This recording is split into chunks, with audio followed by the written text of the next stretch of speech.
Each year in Formula 1, some unexpected things happen. In 2022, who would have thought that Nick de Vries, with all the hype at the start of the season, would be dropped entirely out of the sport before the mid-season? In 2022, Vettel retired out of nowhere, and Piastri left Alpine to join McLaren. Now that was a crazy off-season. With 14 drivers out of contract in 2024, let's not only predict some of the driver transfers, but also some crazy things that might happen. Let me know in the comments some of your crazy bold predictions, and I'll make a video reacting to them.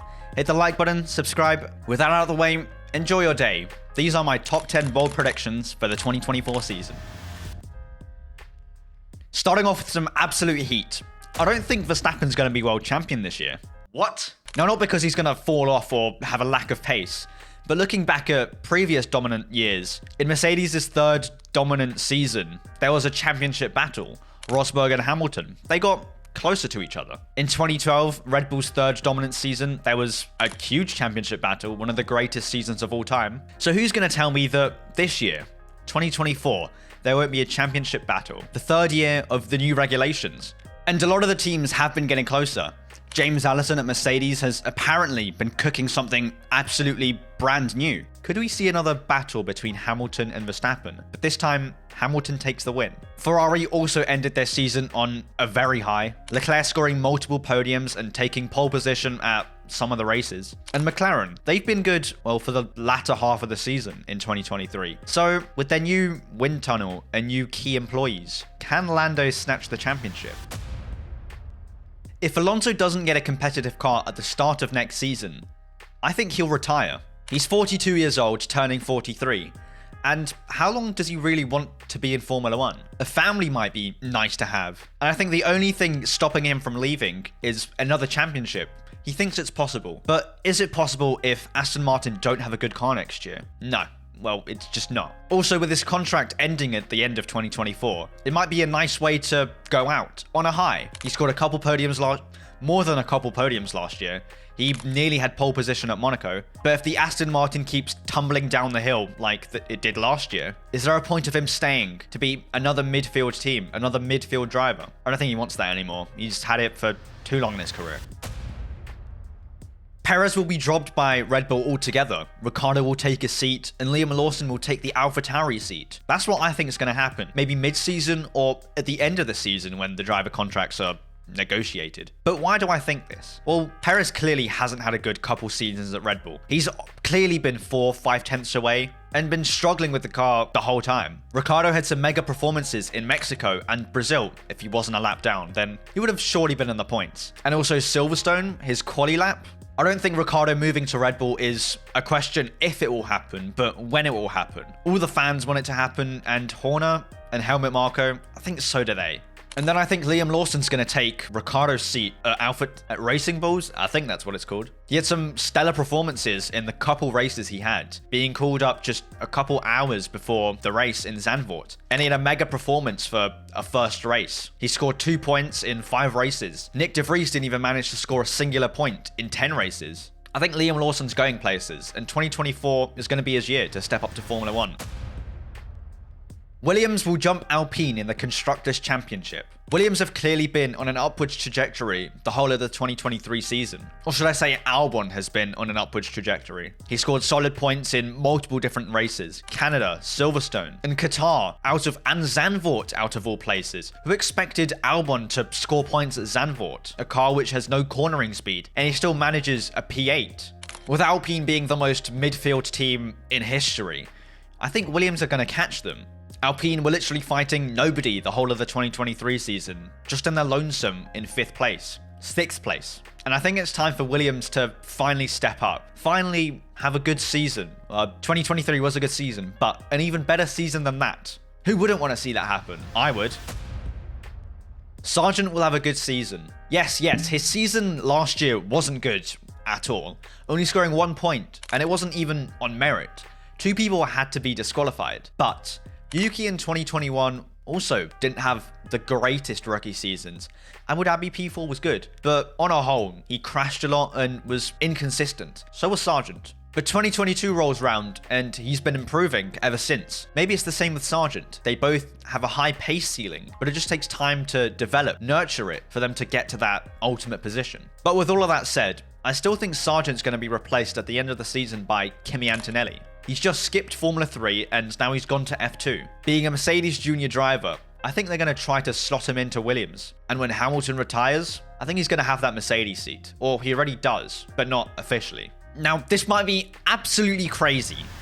I think Albon will score another podium. His third podium ever.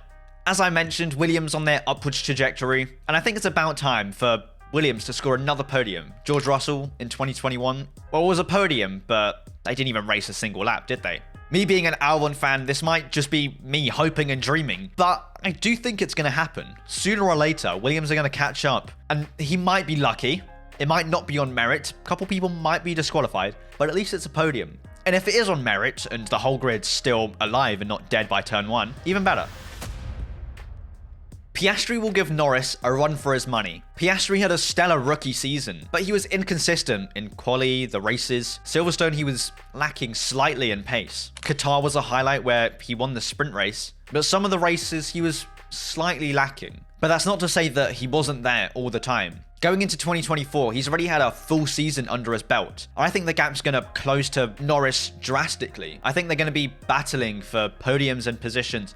Maybe even race wins. Imagine if Piastri can win an actual race before Norris. Wouldn't that just rub salt into the womb of Sochi 2021? It's about time for Norris to be challenged by a teammate. He hasn't had any, well, real competitions since, well, before Ricciardo. I think it's Oscar's time to shine. For this one, you also might call me crazy. I think Lance Stroll will outscore Alonso in 2024. But how? Alonso's the GOAT. Tying into my prediction that if Alonso doesn't have a good car, he's going to retire. If he doesn't have that good car, I don't think he'll be trying as much as he did when he had a good car in 2023. So I think Stroll will want to prove himself, even more than he already probably wants to. And that's why I think he's going to score more points than Alonso in 2024. Coming off the 2023 season, he had a good start to the season. The middle was rocky, and the end of the season was very good, very good. And I think that momentum's gonna move forward, move on with him into the 2024 season. Or I hope it does. Because if it doesn't, and I'm just saying this, and, well, none of this happens, I'm gonna look like an absolute goofball. I don't want that to happen. So for me, Lance, can you please have a good season? Please. Doesn't have to be outstanding, just consistent. Don't fall off. Vegas was a roller coaster of emotions. FP1 was a disaster, but the race wasn't. It was a good race. A lot of action. Charles had a crazy overtake on Perez into the final... No. Is it the final corner? Overtake of the year. That's what I'm going to say. But with all of the hype around it, I don't think the 2024 race will deliver. I think it's going to be a boring race. A DRS train. Where am I getting this from? I don't know. Nowhere. It's just... I think that's going to happen. I have no real evidence to back this up. It's just what I'm thinking. It's not what I hope. I hope every race is a banger and my entertainment is through the roof. But every once in a while, each track has to have a bad race, doesn't it? Hamilton will finally win a race for the first time since Jeddah 2021. But George Russell, he won't score a single podium. George Russell hasn't had the greatest of seasons in 2023, throwing away valuable points at races where he really shouldn't have. His own mistakes.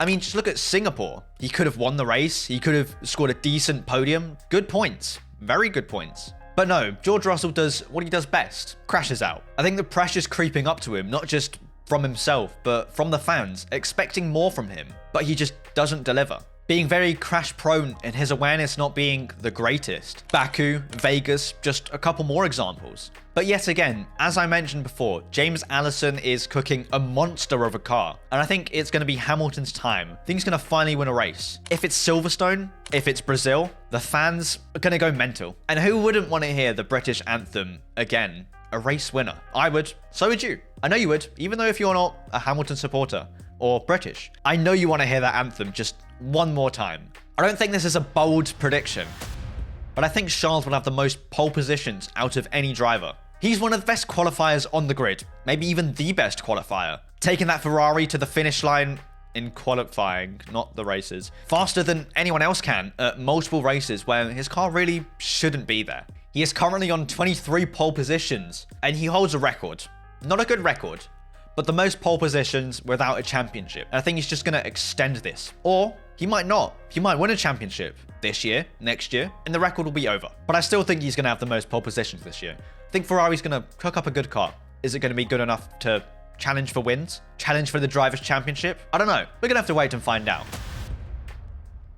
And I don't hope for this at all, but I think there'll be a major crash between Hamilton and Alonso. They haven't had the greatest partnership, relationship ever in Formula 1, and I think it's going to hit the boiling point this year. Both desperate. Hamilton for another win, maybe a championship. And Alonso, if he doesn't have a good car, he might want to extract some more pace, be a little more aggressive. And just like Spa 2022, there's going to be some contact, but not minor contact. I think there's going to be a big crash. Now, as I said, I don't hope for this, but it's just my prediction. I think in 2024, we're going to have a tiny bit more crashes than we did last year. I don't hope for them, but they do add a little spice into races. Couple more safety cars, VSCs, red flags, makes it more interesting, makes it easier for Verstappen to lose another race. And yes, again, I don't want him to lose races, but if other cars are closer, then other cars will be battling for the win with Verstappen, and Verstappen might lose some. With all of that wrapped up, in the comments, write down your bold predictions for the 2024 season. Subscribe, like, and peace.